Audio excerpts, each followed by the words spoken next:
திமுக கூட்டணி சார்பில் திருச்சி மக்களவை தொகுதியில் போட்டியிடும் மதிமுக வேட்பாளர் துரை வைகோ வேட்புமனுவை தாக்கல் செய்தார். இது குறித்த கூடுதல் விவரங்களை எமது செய்தியாளர் கதிரவன் வழங்கிட கேட்கலாம். கதிரவன், வணக்கம். மேலும் விவரம்.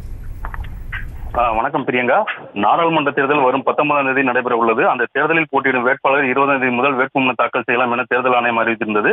அதன்படி திருச்சி மாவட்டத்தில் கடந்த 20ஆம் தேதி முதல் வேட்புமனு தாக்கல் தொடங்கப்பட்டது. திருச்சி தொகுதியில் போட்டியிட இதுவரை சுயேட்சை வேட்பாளர் 3 பேர் மனு தாக்கல் செய்துள்ளனர். இந்த நிலையில் இன்று திருச்சி மக்களவை தொகுதியில் போட்டியிடும் பிரதான கட்சிகளை சேர்ந்தவர்கள் வேட்புமனு தாக்கல் செய்கின்றனர்.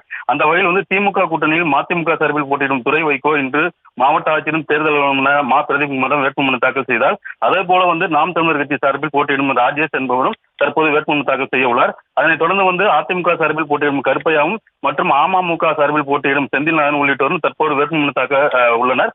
துரை வைகோவுடன் திமுக மாவட்ட செயலாளர்கள் அன்பழகன், மதிவாணன், புதுக்கோட்டை மாவட்ட செயலாளர் செல்லப்பாண்டியன் உள்ளிட்டோர், இனிக்கோ இருதராஜ் உள்ளிட்டோர் வேட்புமனு தாக்கல் செய்ய சென்றனர். வேட்புமனு தாக்கல் செய்ய வந்தவர்கள் திருச்சி மாவட்ட ஆட்சியர் தேர்தல் நடத்தும் பிரதீப் குமாரிடம் வேட்புமனு தாக்கல் செய்தனர்.